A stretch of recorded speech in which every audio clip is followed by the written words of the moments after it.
Hello everyone! Welcome to another Let's Play. My name is Anna Mordell, and this is something Ruin new. has come to our family. You remember our venerable house? Opulent and imperial, gazing proudly from its stoic perch above the moor. I lived all my years in that ancient, rumor-shadowed manor, fattened by decadence and luxury. And yet I began to tire of conventional extravagance. Singular, unsettling tales suggested the mansion itself was a gateway to some fabulous and unnameable power. With relic and ritual, I bent every effort towards the excavation and recovery of those long-buried secrets, exhausting what remained of our family fortune on swarthy workmen and sturdy shovels. At last, in the salt-soaked crags beneath the lowest foundations, we unearthed that damnable portal of antediluvian evil. Antediluvian? Best kind.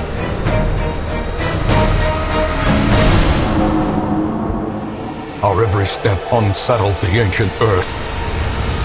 But we were in a realm of death and madness. In the end, I alone fled laughing and wailing through those blackened arcades of antiquity, until consciousness failed me. You remember our venerable house, opulent and imperial. It is a festering abomination. I beg you, return home, claim your birthright, and deliver our family from the ravenous, clutching shadows Ooh, of the darkest dungeon. not good.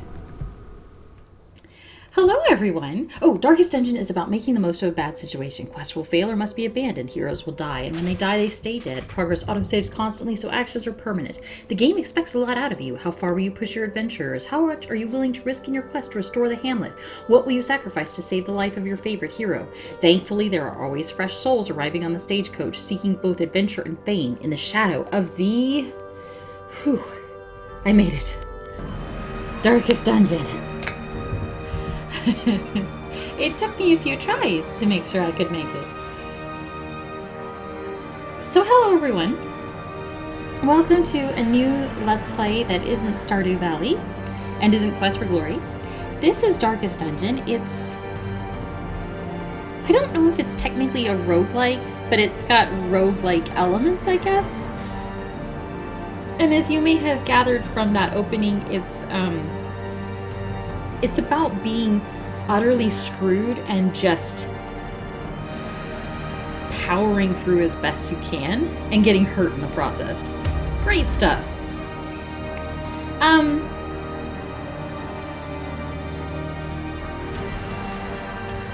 I thought I had set up a campaign for us to start. And apparently I have not. So one thing I do want to say, well, no. Let me set up a campaign first.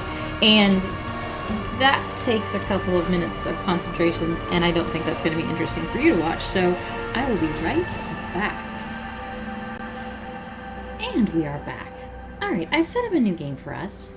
I have picked the easiest challenge level. The challenge levels are easy, which is Radiance, medium, which is darkest, I think, and then the hard one, which is called Stygian.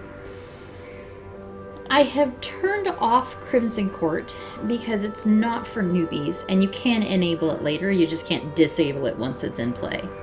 We have a, this is DLC by the game makers, Musketeer, New Districts, Flagellant, Shieldbreaker, these are hero classes. And then this new Color of Madness DLC, which is very new, and I haven't ever played it before, but it's been enabled too. And we can't disable it once it's enabled. I also have some mods, which were not all supposed to be turned on. Oh, okay. Alright, I see what's happening.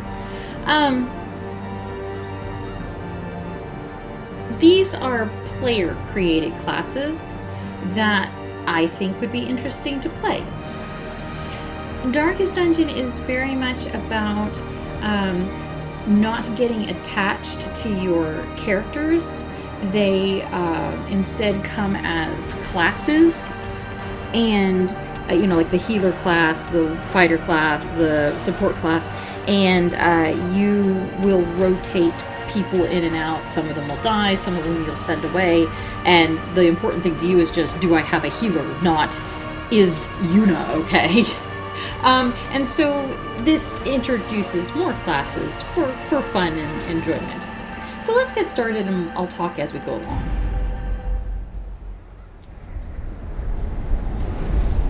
First we get a cutscene.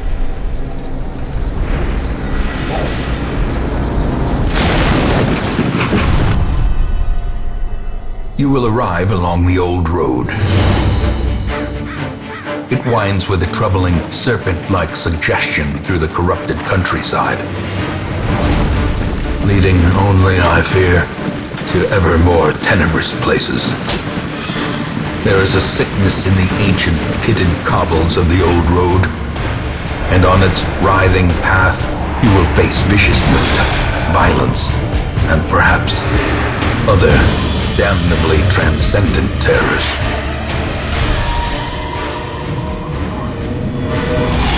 So steel yourself, and remember, there can be no bravery without madness. The old road will take you to hell, but in that gaping abyss, we will find our redemption.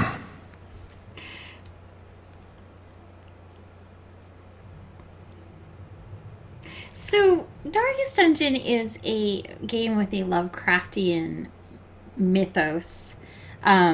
Your relative or ancestor, it's unclear how we're related, had this beautiful estate that was apparently built on top of a Cthulhu hellmouth, and he became involved in a Cthulhu cult, I guess, and ended up opening the hellmouth and releasing horrible evil.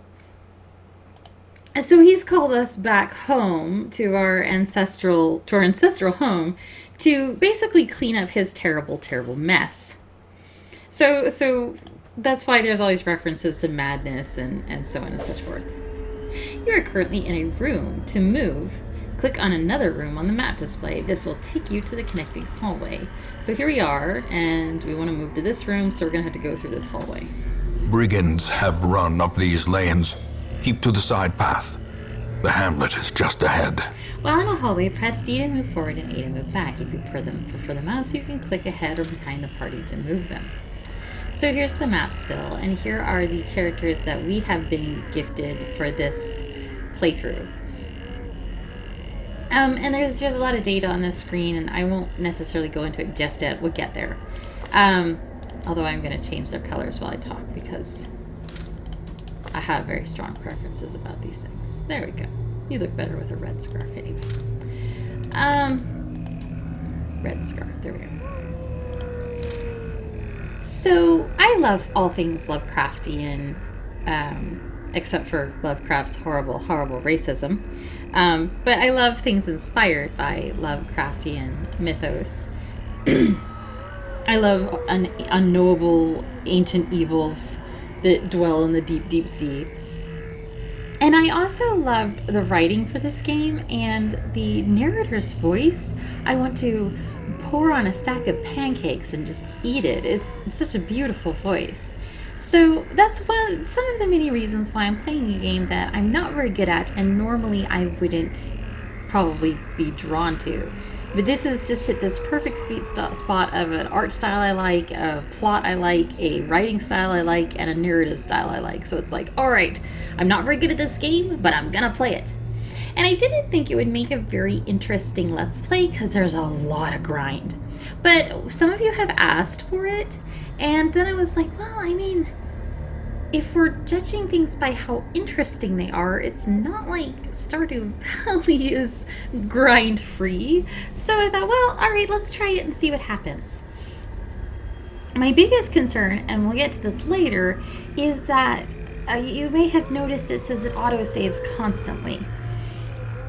Well, first of all, that means from a gameplay perspective, if somebody dies, they die, and you don't get them back. From a Let's Play perspective, it means that if, to pick an example totally at random, I started a new game and made 4 whole videos, and then the 5th video was completely useless because my microphone had been turned off by the cats bumping the mute button on the microphone. There's no way to go back. There's no save game to backtrack to, which would render that entire game and all the footage completely useless. Just hypothetically. So, I'm a little concerned about that, because there's Dispatch this thug in brutal fashion, that all may hear of your arrival. I know about Let's Plays, it's like, stuff can happen. But let's move on. Kill the enemy. Combat is turn-based, and it pays to be very slow and methodical. If you get panicky and start just click, click, click, click, click buttons, you will lose. So don't do that. Don't be like me. On a hero's turn, click a skill icon and then click on a highlighted target. If you can't select a particular skill, it's because the hero needs to be standing in a different spot or there are no valid targets.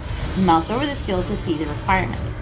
That wasn't totally clear, but we're starting with Dismas, and he has 2 available skills and 2 non-available skills, so let's talk about why. Darkest Dungeon is about battle positioning. There are 4 slots on the hero side. You don't see 4 slots because there's not 4 heroes, there's only 2, but they're definitely there. They're just empty. And there's 4 slots on the enemy side. Whether you can use a skill or not is based on those slots. So we hover over this attack and there's a lot of information right off the bat, and it's kind of scary, but we can decipher it. At the very top of this box are 8 dots, some gray, some yellow, some red, and some gray again. The yellow dots are where the hero needs to be in order to use that skill. In this case, he needs to be in either the first position, the second position, or the third position. The 4th position's grayed out, so if he's in the 4th position, he can't use this. The dots that are red indicate which enemies can be targeted with this attack. So this attack can target someone in the 1st position or in the 2nd position, but not 3rd or 4th. And if you look at the attack, it kind of makes sense. It's a knife attack, so it makes sense that he can't reach them from the very back line and he can't reach people at the very back line. Okay, alright. It's a melee attack. It has an accuracy base of 95 and a damage mod of -15. We'll talk about that a little bit later.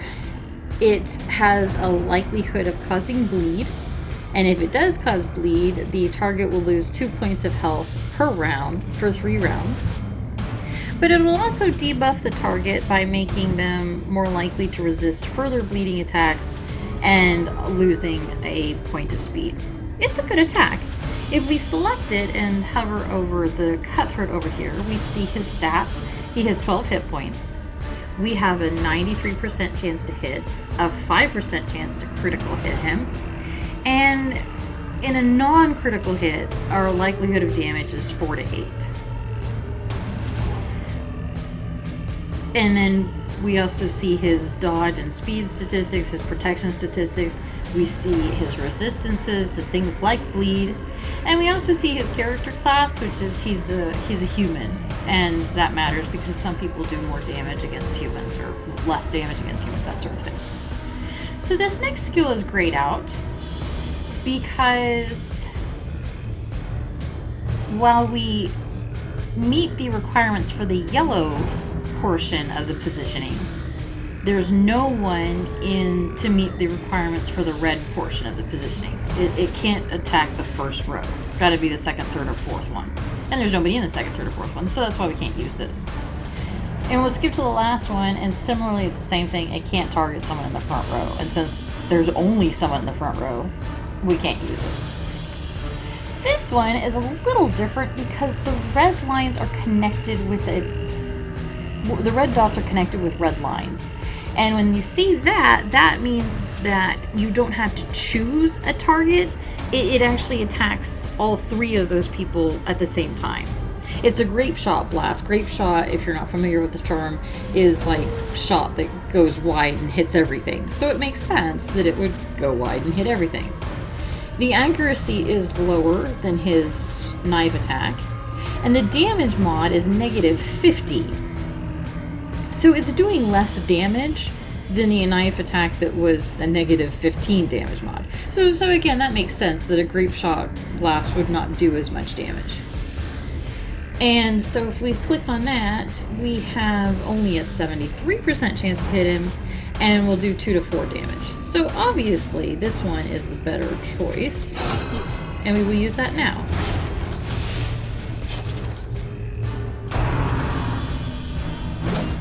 We dodged, very nice. So Reynauld can smite. He can use a ranged accusation that hits the front 2 rows. He can use a attack that stuns, which is awesome, but it does less damage. It's got a damage mod of -50. And then he has a self-targeting skill here that makes himself have higher defense and increases the torch level up here. Our torch, as it goes up and down, affects our dodge skills, our scouting skills, whether monsters are surprised, that sort of thing. So if it's 88, if I click on this... The match is struck. A blazing star is born. Our light is now at 100. And he's given himself 20% protection, but he also marked himself, which makes it more likely for enemies to attack him. Their formation is broken. Maintain the offensive. Each item, if you take it, will occupy space in your inventory. Mouse over items to show details about them. So we found, woohoo, 25 gold. Interactive objects or curios. While exploring, you will often find interactive objects. Click or press W to investigate them. Take a look at this tent. Someone is camped here. We can ignore it, check it, or potentially drag an item here and use it on the object. We're going to check it for now. Leave nothing unchecked. There is much to be found in forgotten places. And you may notice that Dismas is the one who checked that pile, and that's because we have him selected. It does matter who you have selected when you interact with curios, and we'll see more of that as well. An ambush. Send these vermin a message. The rightful owner has returned, and their kind is no longer welcome. We have 2 new enemies. One can shoot from long distance range, and one is a big burly guy who takes up 2 enemy slots. We hadn't seen that before, and now we know that that's possible. We're going to use our pistol shot on the ranged guy, because he's probably got pretty strong attacks being in the back right there as he is. And we're going to try to stun this guy. Yes! So that's a missed turn. Then it means he can't attack any of us. Press this advantage. Give them no quarter. When most monsters die, they leave corpses. Corpses act as temporary obstacles and will eventually go away on their own.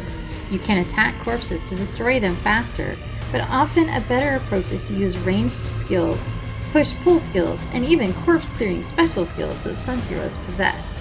Monsters killed with bleed, blight, or crits leave no corpses at all.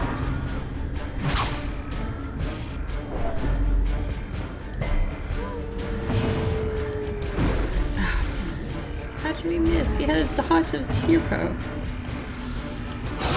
Masterfully executed. Okay, Dismas is pulling down most valuable teammates award right now. That wasn't bad, though.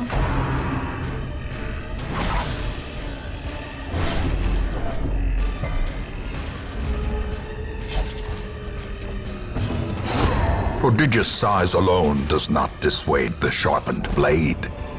We got 4 deeds, 2 busts, and 500 gold. After you've completed the requirements of a quest, you have the option to return to town at any time. Just click the crest. You don't need to return to the starting room of the dungeon to exit. So we could go back to the hamlet, or we could continue adventuring. Well, obviously you want to touch this chest, but it says it's a trap chest, and something doesn't look quite right with this one. We're gonna leave it alone. This is a valuable lesson, if you are a newbie and don't already know it, that sometimes you need to just leave things alone.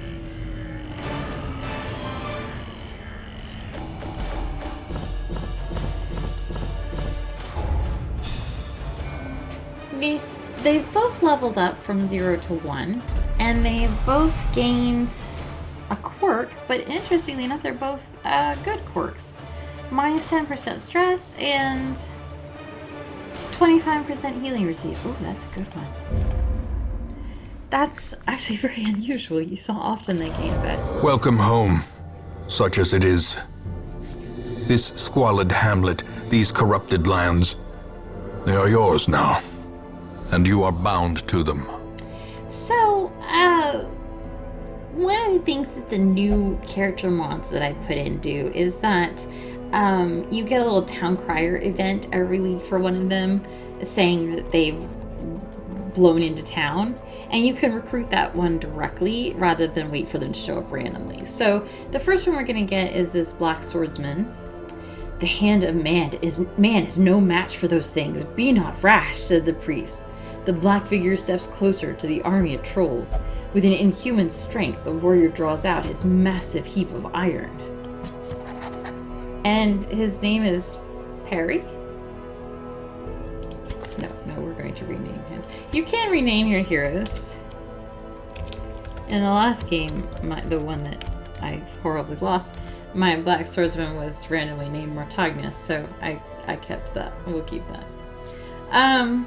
What do we have here? Oh, that didn't stick. Did I not hit enter? There. Night blindness, 10% damage, 10% minus 10 dodge. Okay, fine. He's interesting. He doesn't have any outfit switches like the real characters, the non-mod characters have. His sword looks like it was drawn on by a Sharpie. But maybe that's,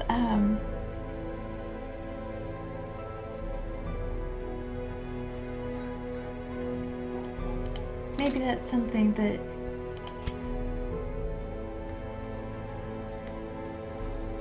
gives him a backstory of being beloved by children. So down here is some icons. Get help where you may. Press H at any time. This is the town crier for the week. This is the activity log, which tells you each week what's going on. So we successfully got here with Reynald and Dismas. They are level 1. The ruins have been unlocked. Town event. And here are quest goals, of which there are a lot. And we'll keep an eye on them. Here we have trinkets, which are like accessories. They buff your speed and stuff like that. A glossary and the options. In contrast, over here we have all of our building upgrade materials. That's what these 4 things are. Our gold. And then out here we've got this hamlet with little buildings. And some of them want our attention. So let's go ahead and hit the exclamation mark here. Women and men, soldiers and outlaws, fools and corpses. All will find their way to us now that the road is clear. Alrighty. You'll need to recruit all of these heroes to fill out a party of 4. Drag and drop them into your roster. So it's the first week, and we are all going to get a... What better laboratory than the blood-soaked battlefield? A plague doctor and a Vespa. Vestal. It's so hard to say that. Vestal... the only Vestal I know is Vestal virgins, like the Roman maidens who waited on the goddess. And apparently here it's just a generic term for nuns, or we all worship Vesta. I don't know. While you're here, spend some of your starting heirlooms on upgrading the Stagecoach network. This will increase the number of heroes available in the future. So every building has whatever it does here, and then it has upgrade options here. I have installed a mod called Major Stagecoach Upgrades, which makes these numbers higher, the number of heroes available, and the barrack size higher. And the reason for that is because it's hard when you have a million new character mods. It's hard to have a balanced party if the wrong people if no healer keeps coming in, for example. So we're going to go ahead and press this and upgrade the Stagecoach network. Great heroes can be found even here, in the mud and rain. And I'm going to increase the hero barrack size. Word is traveling. Ambition is stirring in distant cities. We can use this. And that pretty much wiped us out in terms of upgrade material. This building is locked, so are all of these. We can't get to them yet, but we have these, which I think were added in downloadable content packs. Trinkets and charms, gathered from all the forgotten corners of the earth. So, the Nomad Wagon, and points for not using the G word that I've had to use in Quest for Glory 4 and have been trying to avoid using there, but no points for visually engaging in the same stereotypes of Romani caravan travelers. Not a fan. The Nomad Wagon is for buying trinkets, and if you upgrade it, the options are the number of trinkets available every week and the trinket cost. And then here is something I don't know. The jeweler. The comet's crash has attracted an opportunist who specializes in otherworldly treasure. You can spend crystal shards earned at the farmstead here. I guess that's the Color of Madness expansion pack.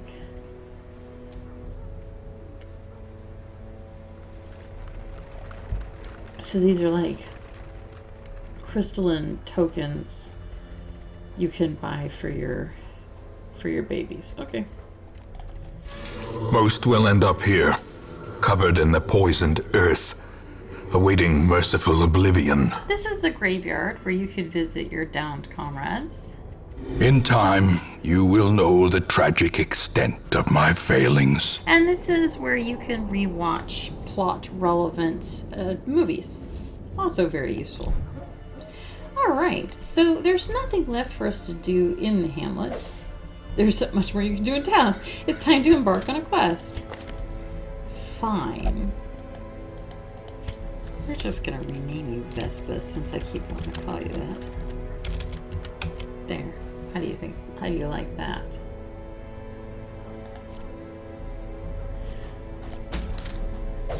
A mecca of madness and morbidity.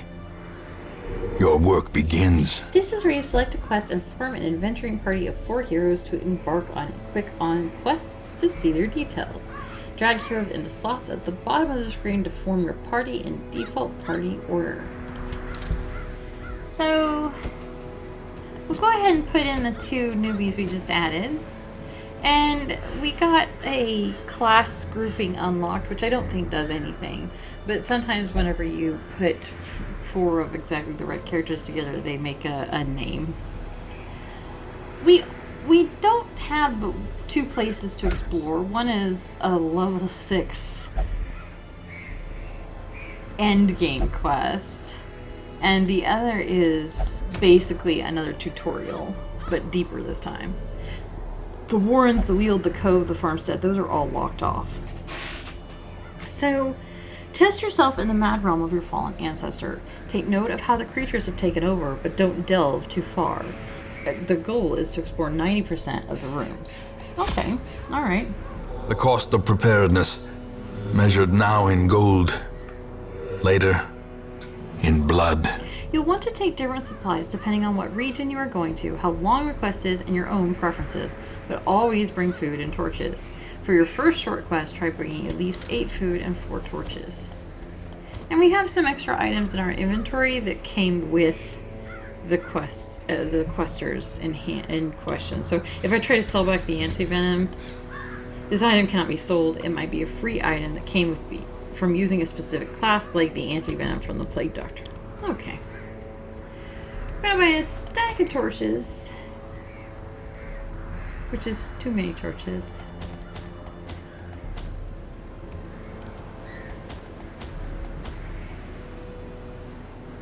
We're gonna buy some food. We're gonna buy a key. And we're gonna embark.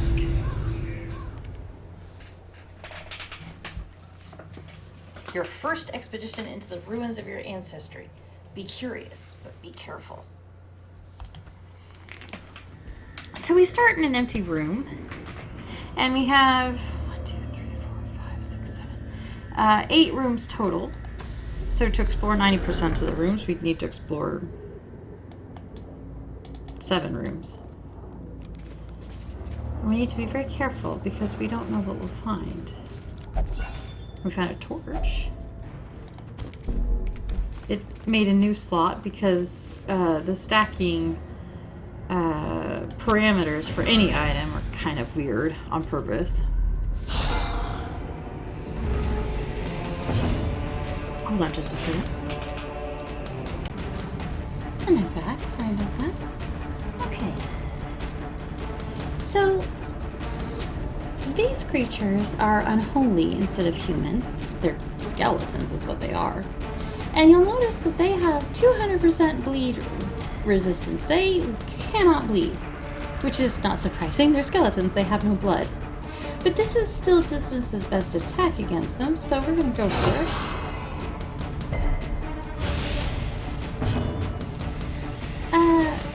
Offray has honestly not the skills I would have equipped her with, but fresh off the stagecoach, there's not much you can do about that.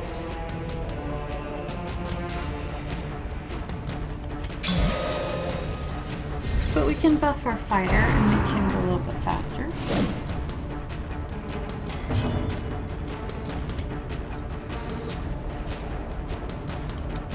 Confidence surges as the enemy crumbles.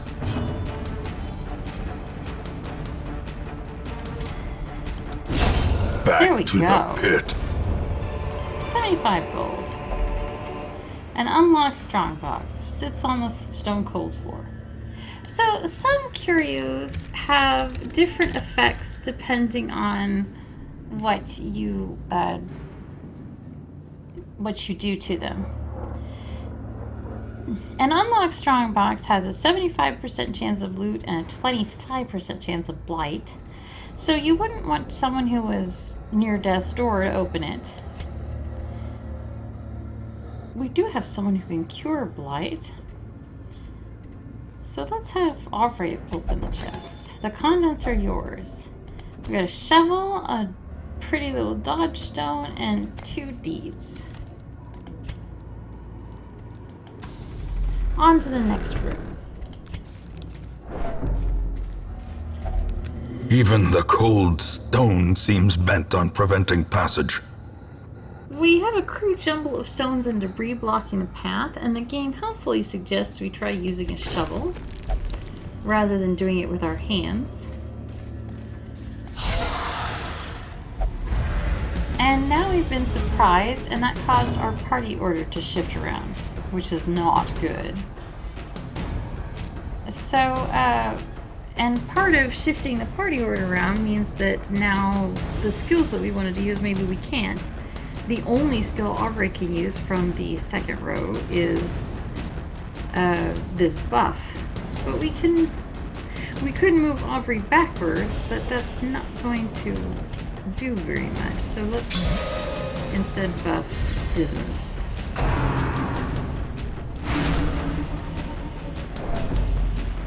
That wasn't fun. She gave him a lot of stress. All those little white baubles. Dismas is buffed to be super heroic. So he should be Another able to take abomination cleansed from our a lands. normal little bone guy. And let's see if Vespa can stun this person.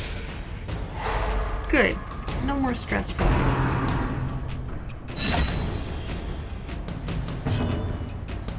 Reynald cannot act except to move forward. So we're going to move forward. And then we're going to move Aubrey backwards. And then we're going to... not a critical hit. What a shame.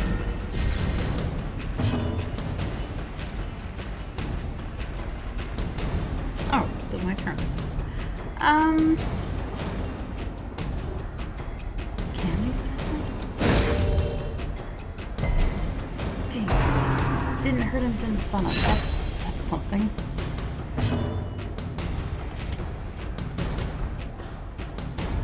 Alright, we're gonna use Reynald's weaker Zealous Accusation because it hits 2, and it's as long as it hits him, which is an 85% chance, it's guaranteed to kill him. Continue the onslaught. Destroy them all.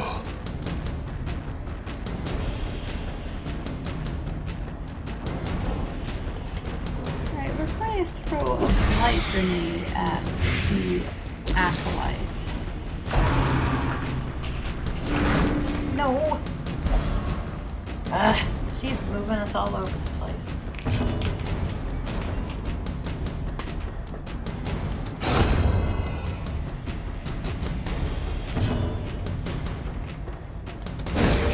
Stun it.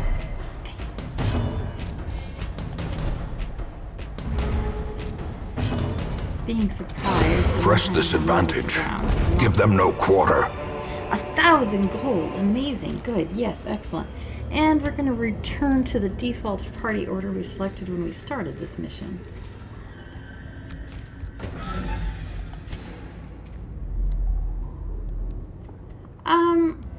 Okay, this room is empty.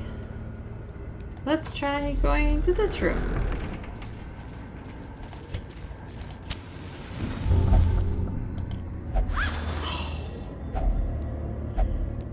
Reynald just said, I'll be keeping this for myself, and interacted with the curio without asking us if we wanted him to. He has a quirk called kleptomania, which makes him prone to stealing items. So sometimes he just decides that whatever he sees is his. That wasn't so bad because it was like anti-venom and holy water, but it would have been really annoying if it had been, oh, I don't know, say 1,000 gold. Because you don't get that back. So we're going to have Dismas attack the front line.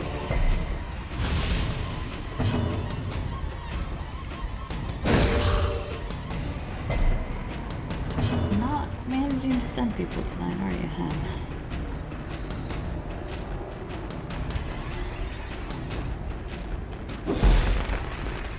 Finding it. There we go. Stunned him now.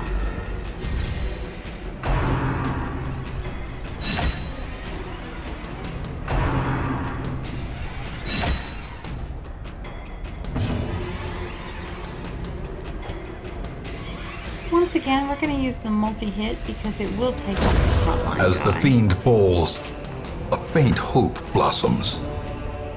Oh, come on, Dismas. I really wanted to kill that guy.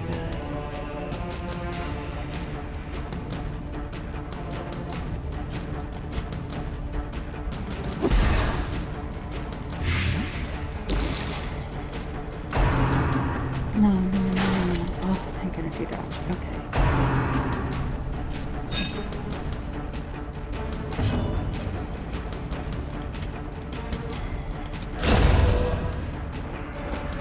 There we go. Took care of the corpse. You need to heal Dismas.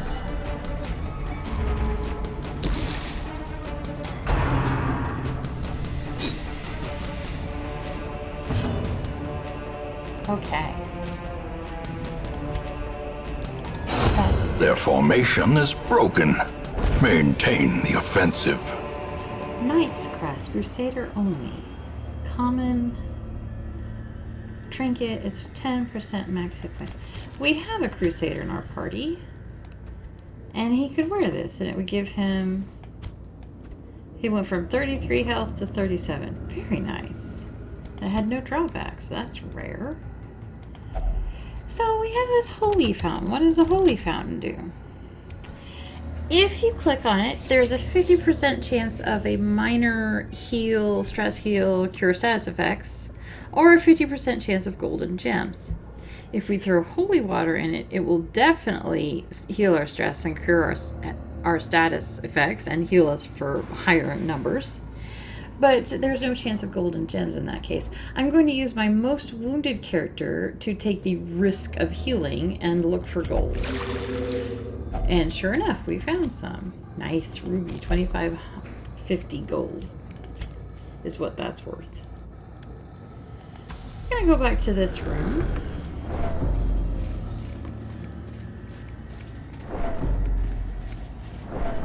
Light our torch and step on in. No room battle. I'm really surprised by that.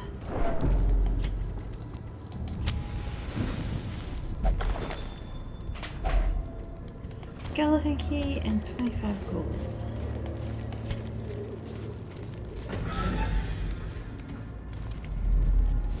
Alright, here's a battle.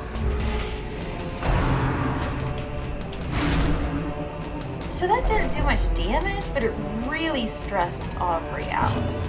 Stress, if you get to 100, causes an emotional crisis for the character, and if you get to 200, it will kill them of a stress heart attack. Yes, that happens. I'm not making that up. So stress will give them a heart attack and kill them.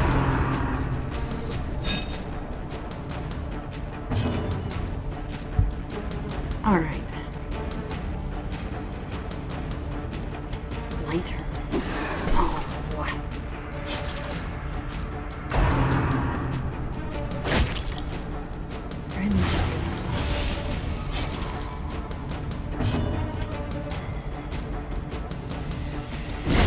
Good.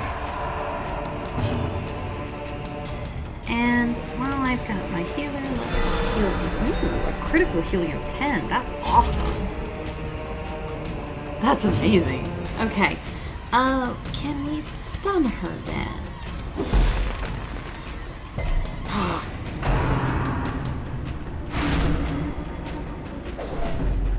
The light is fading.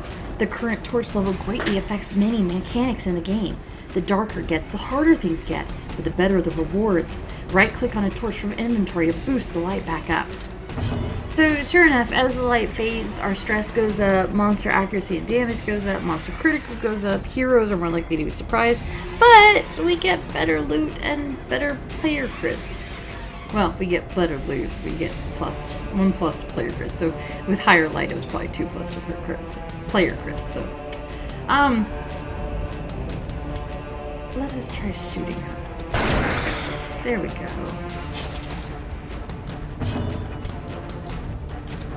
Another one falls.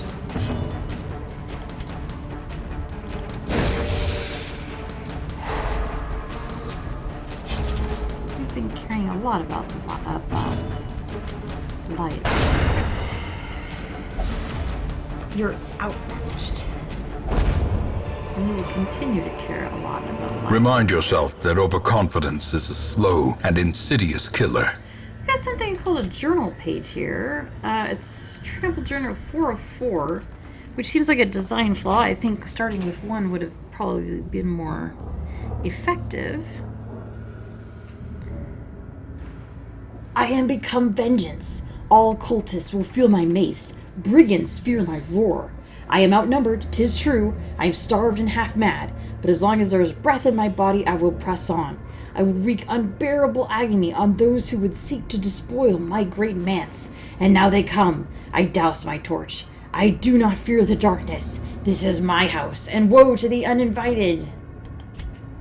Not sure who that was about or from. Heirloom chest, a chest with your family's sigil. So if we open it, we have a 75% chance of heirlooms times 2. And a 25% chance of either bleed or blight. Or we can use a skeleton key and guarantee that we will get 4 times the treasure, heirloom time 4 instead of heirloom time 2, and we don't risk bleeding or blighting. Now, I don't know what times 4 means, because this isn't 4 heirlooms. That's 2, 3, and that's it. That's 3. Unless gold counts as an heirloom, and I don't think it does. Could be wrong. I am from time to time. Dodge stone. 4 dodge, 1 speed. You're already going last, and you've got a speed of 1. So here, knock yourself out. That'll get it out of our inventory so that we're not fighting for space. I'm a little surprised. Whoops, ouch. Trap. Ancient traps lie in wait, unsprung and thirsting for blood. I'm a little surprised that we haven't successfully scouted a room yet to see what's ahead. There we go. So there's a trap in this hallway, there's a curio in this hallway, and we soldier on. Whistles. He's stealing it. Gosh dang it. No, I want that painting and those crests. Oh, Renaud. We will have to pay to get rid of that quirk. And we will be paying to get rid of that quirk. I will be pretty ruthless about releasing adventurers when I'm done with him, but Renaud and Dismas as the starting characters, if you keep them alive to the end, you get like a fancy Steam badge, I read. Alright, quest is complete, but we're going to continue adventuring for just a wee bit longer. We're going to... Oh man, I wish we brought a shovel. We'll use Without tools of iron, you must rely on flesh and indefatigable Oh, here purpose. we go. Already hit 100 stress. And it is now abusive. You half-wits are interrupting my concentration. When heroes can't take the stress anymore, they can become afflicted. This manifests in different behaviors and stat change. Afflictions last until you send them to treatment in town, unless you can reduce their stress to 0 during the quest. Seems unlikely.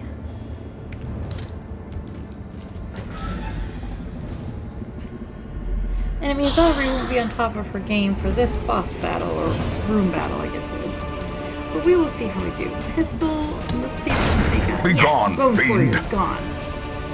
So the stress dealer is at least down.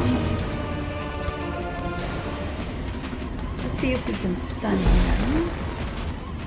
Yes!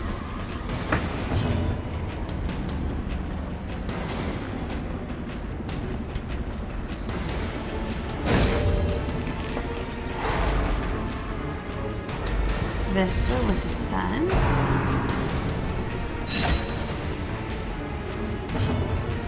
Alright, let's see if we can't take out the soldier. Oh, missed. It's disappointing.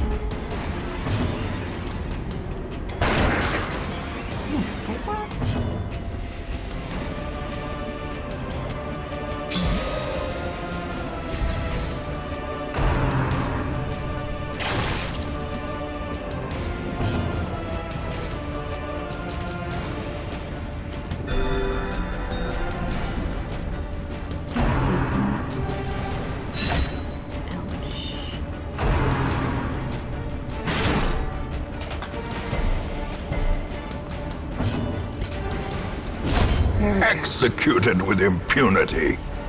Butcher. Absolutely no precision at all. And that stressed him out, getting yelled at.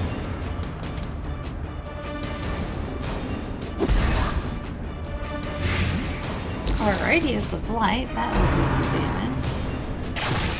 Ow, that did more damage. So many useful organs, all wasted on you. That stressed him out. Understandably, but he's still critting. Oh man, I didn't know what you said in response to her. It was probably silence something something.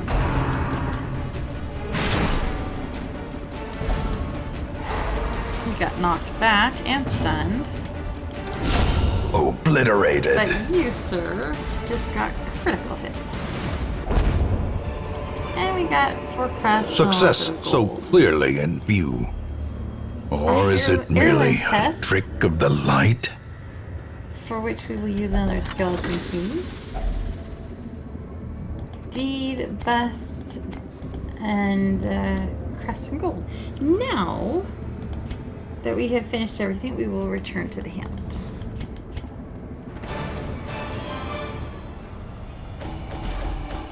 So it's going to add up everything we didn't use supply-wise and everything we found gold-wise.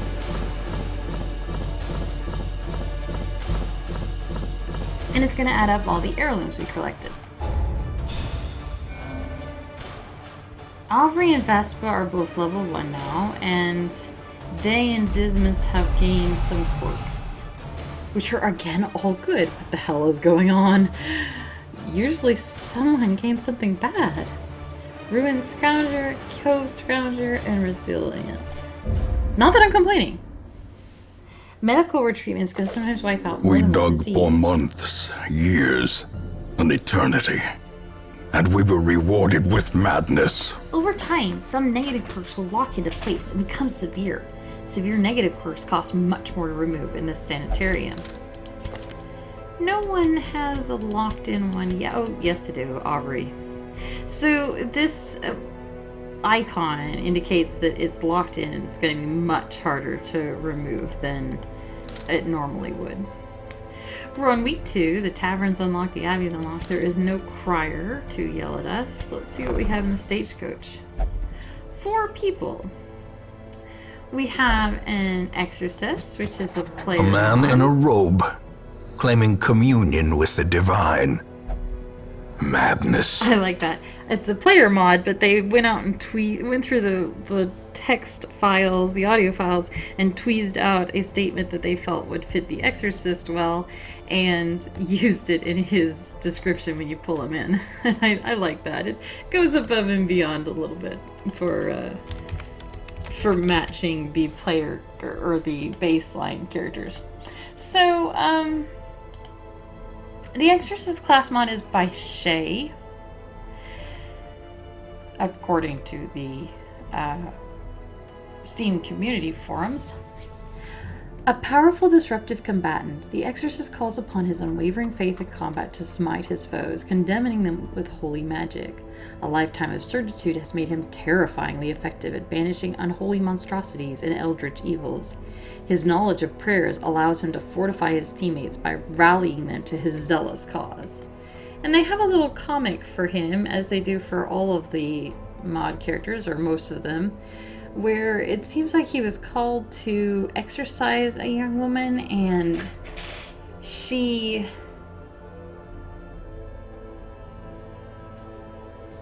fought back and killed someone, and the exorcist said his prayers really, really hard, and she slumps over. So that's his origin story, I guess. I guess maybe he wasn't called upon to exorcise. Maybe he was called in to just pray over them, and the exorcism was inspired or something.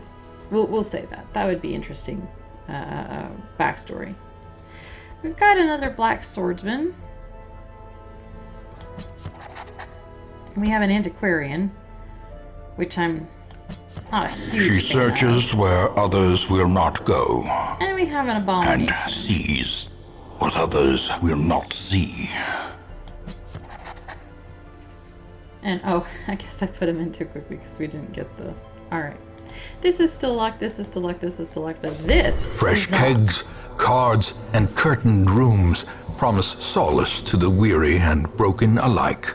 So heroes relieve stress by taking part in activities at the tavern and the abbey, which are the 2 buildings which we just unlocked by going into week 2. Each activity has different side effects. Experiment to find the best activity for each hero depending on their quirks. Committing a hero to an activity locks them into that activity until the next week. You'll have to take a different hero with you on your next quest. So before we get into this, let's look at the abbey. The cobwebs have been dusted, the pews set straight. The abbey calls to the faithful. These these look kind of similar. You have Cloister Transept Penance Hall and Bar Gambling Hall Brothel. And then you have 3 slots here, only one of which is available in the front. And matter of fact, you can increase those slots by investing in growth for the establishment. And that's true for the Abbey as well, same investment track. So what this does is that if a character is stressed out, like Aubrey is, then we can put them in small, medium, or large stress relief and pay for them to calm down while we're out doing other things. So we're going to put Aubrey in the brothel. Fetch more pillows. Some characters, like Renaud, if we click on him, he doesn't want to go in either of these. I need quiet communion. The light of prayer is all I need. He has a quirk called God-fearing. In town, he will only pray for stress relief. So we can only put him in the Abbey transept. Then you have people like Dismas, who can't do singular ones. Security's watching, no thanks. It's best I don't go in there. False allegations and all that. What? Well, Dismas has a quirk called Known Cheat. He's not allowed to gamble while in town. People know that he cheats. Wait a second. There we go. Front support, mid-range, healers. Sort of. The Antiquarian isn't really a good healer, but she's not really good at anything else either. And then the third thing about these areas is that one of them, you'll notice, is being taken up by the caretaker. Once a week, he picks a slot to squat in, and that's one less spot of that type that you can use. And that's just part of that game. So here's where the game gets grindy and where I'm afraid it might not be a great, super fun Let's Play. Oh, a strange glow at the farmland. The comet's impact was felt here in the hamlet. The great impact toppled gravestones and kicked up a cloud of dust that covered the entire region. When it finally settled, an eerie miasma was seen to spread from the mill. It distorted the rules of time and space far beyond imagining. Venture to Miller's farm to see what has been done. So, we've opened up new quests in the ruins. But it's not level 0 anymore. It's level 1. These are all apprentice level